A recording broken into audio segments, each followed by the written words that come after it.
What is up, everybody? Welcome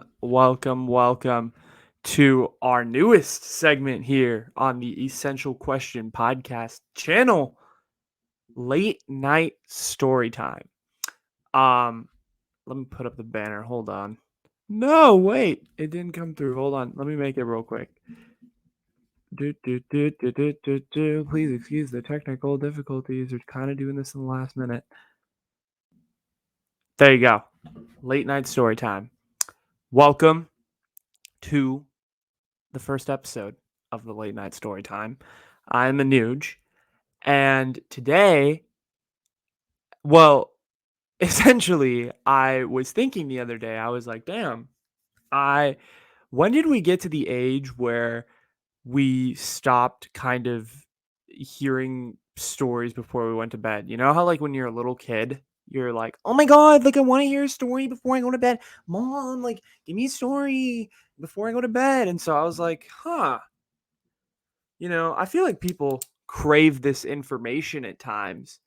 Um, how can I provide that to them?" So I was like, all right, I'm going to write my own stories and I'm going to make my version of like a late night story time type vibe. So you could listen to this before you're going to bed. That's ideally when, I'm in my PJs, I'm about to go to sleep. So yeah, I hope you guys enjoy this though. I hope it's entertaining. I hope it's fun.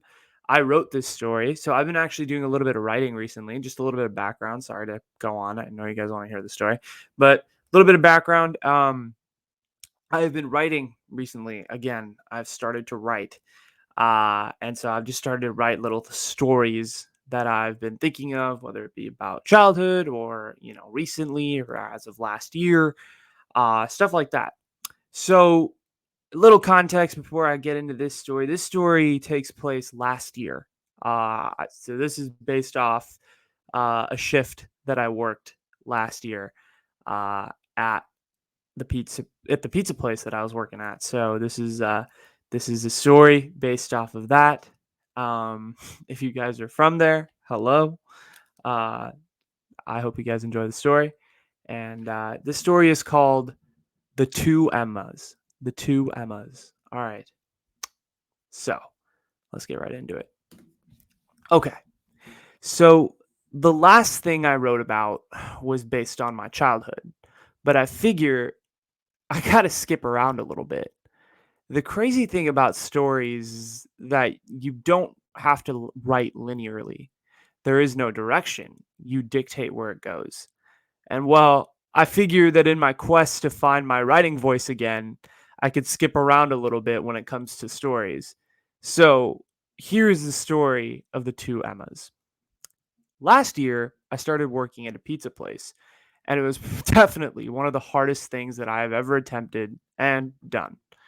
As someone who had never really worked in the restaurant industry before to earn money, I learned the hard way how extremely difficult that task and working can really be.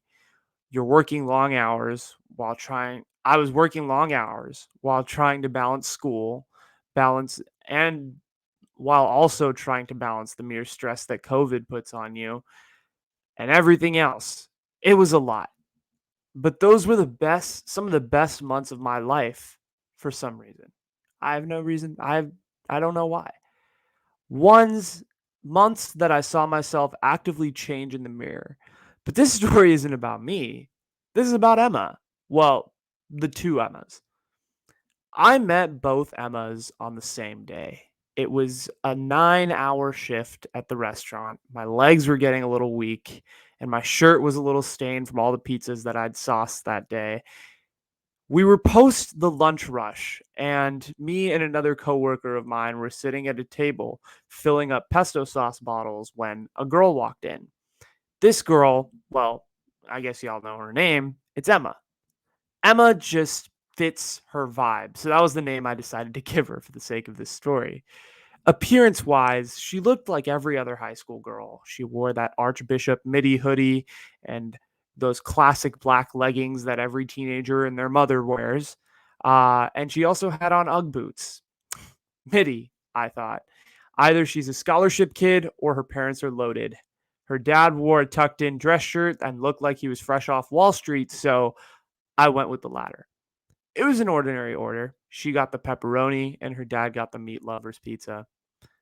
So there was honestly nothing really unique about Emma. She looked like everyone else. She talked like everyone else. It was a very normal conversation.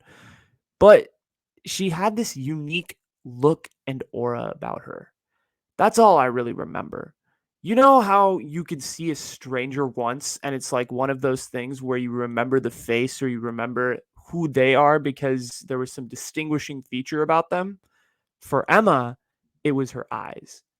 They had to be the bluest eyes I'd ever seen. And dude, at first I thought it was like one of those like blue contacts things that she was wearing to look cool, but it had to be natural just how blue they were. After her dad and her paid, I turned to my coworker who was still sitting at the table working on pesto bottles in the corner, and he glanced over at me with concern. I thought I'd done something wrong. Dude, shit, man. Did I mess things up? My coworker held out his hand, and at this point, I truly thought that I'd fucked something up. Bro, that girl had the bluest freaking eyes I've ever seen. Holy, I thought it was just me. I breathed a sigh of relief that I didn't mess up, but felt affirmed that I wasn't the only one that thought her eyes were super blue. They eventually left, and I didn't think much of it. After all, I had what felt like the longest shift ahead waiting for me. I worked and continued to work, and the day turned into night. People who work or have worked retail or in the food industry know that the long shifts get boring if you don't talk during them. So you end up sharing a lot with your coworkers. You talk about everything under the sun, from high school crushes to partying to hobbies, all the way up to your hopes and dreams in the future. My coworkers probably knew more personal details about me than a lot of people do, probably since there was this unwritten pact that whatever we talked about at work stayed at work and it stayed within the building. It also probably helped that a lot of us never really said anything to each other outside of work anyway. It was almost like it was almost closing time on one of those days that just blended together. This was peak quarantine, so after all, everything just seemed to get together in a blender and look like a smoothie at the end of the day. And the days would just feel like they were never ending. At least I had work to escape the confines of the house where everyone seemed to be stuck. Me and a coworker were in the back finishing the dishes and setting up the dough for the next day's use. We were talking about music, and then suddenly the conversation shifted. Dude, I'm so done with people, man. Why? What happened? People.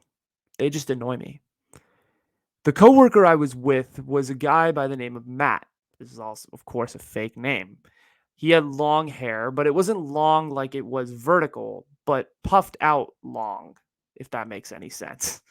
He had a grizzled beard and a couple of tattoos on his arm. He had these hazel brown eyes. You could kind of tell he was tired and baked all at the same time. He admitted he was a bit of both. Work sucks, bro. You know, maybe sometimes I wish from the bottom of my heart I could get a work from home job like these good for nothing customers we have and just sit on my ass and complain about Zoom fatigue. What do they know about fatigue? My whole fucking body hurts. I thought about my mom and dad complaining about Zoom fatigue a few nights prior and laughed a little in my head. Fucking Zoom fatigue, bro. He laughed and tossed a couple plates into the dishwasher. I just hope that one day I can make my daughter proud. Hold up. What? Wait, what? Did you just say daughter? This guy was a couple years younger than my brother, and my brother wasn't even engaged yet at the time. At first, I thought it was a slip up. I went back to the dough, but man, I was tired. And come on, guys, you know who I am. I ask questions. I have a podcast titled The Essential Question, for God's sake. I let my curiosity get the better of me and stopped with the dough for a second. Wait, Maddie, you have a daughter, bro? Matt stopped what he was doing for a second and sighed. At first, I thought he was mad, but he took off his mask and let out a sly smile. I was 19, bro. I fucked up and I made a mistake. Got my high school girlfriend pregnant. We broke it off and put the baby up for adoption. I really didn't know what to say.